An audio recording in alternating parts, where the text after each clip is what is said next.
We are at the Charles E. Sparks Color Garden, and joining me is Jim Woolley, a gardener here, and it's just beautiful, Jim. Thanks. Here, smell this. What is this that I'm smelling? Well, it's fennel. Oh, okay. There's no caterpillars on this, Not are there? yet, but we're expecting them any day. It's this beautiful plant behind us here, this bronze fennel. Just amazing. Great for butterflies. Yeah.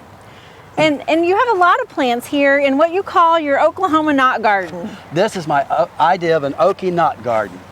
And we've got all kinds of herbs and things here that people love to come out and just, tootle around in here and bring their children out and smell the plants. And you'll see through this whole area here that in 18 months what a lot of hard work can do.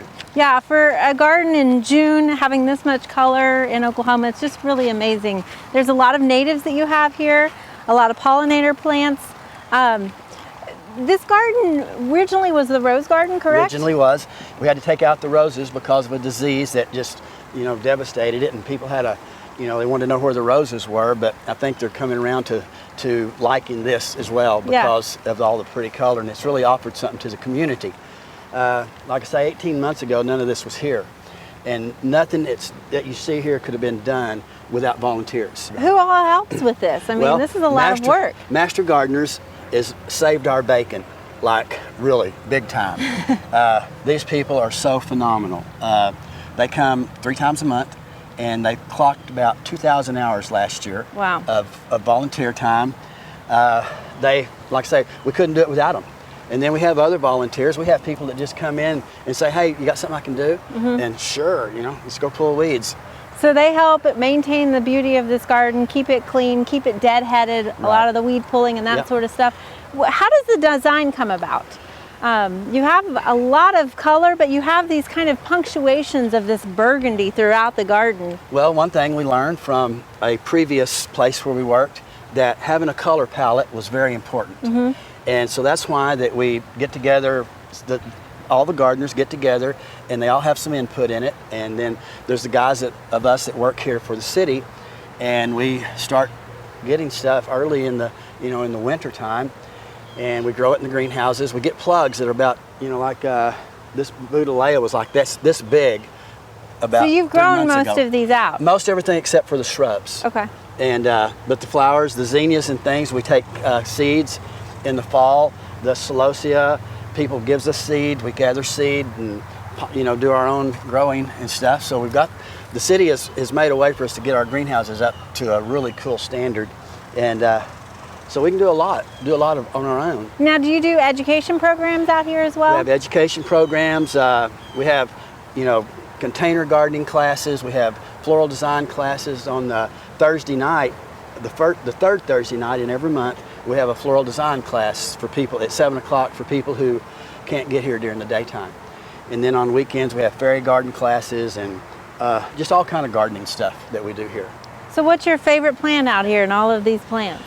Well, I like them all so well. But I think probably the rudbeckias, that's the yellow up there, that's Indian Summer. And it's probably my favorite because I can see it from anywhere in the gardens. When we came, this garden, and I refer to it as a garden, it's no longer Will Rogers Park, it's Will Rogers Gardens. Okay. And, but it was all, shrubs and this and that, and you couldn't see anything, because it was so overgrown.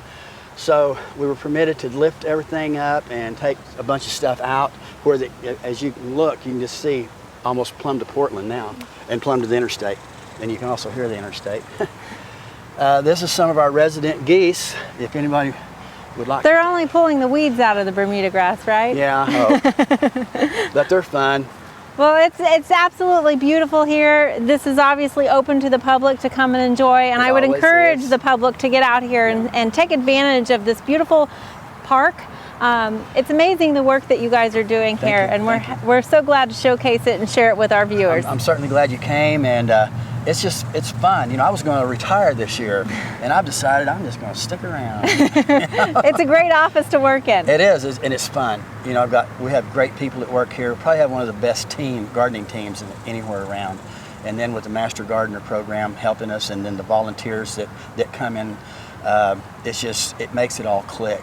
But our management has saw that this could be something more than what it ever was, And so we appreciate that. And, you know, like I've told you when you were my boss, my main job is to make my boss look good. Well, Jim, there's going to be a lot of people that see this garden a lot more. So Good. we encourage all the viewers to come out. Thanks. Thanks for coming.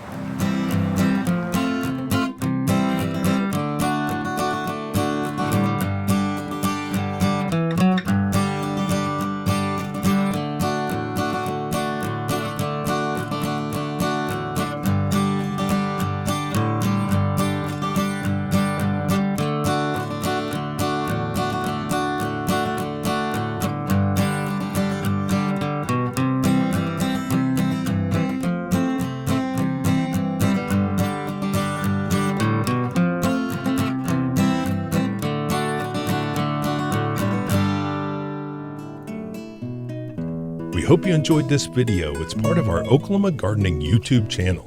You can also find even more videos on our OK Gardening Classics YouTube channel. And join us on social media for great gardening tips, photos, and discussion.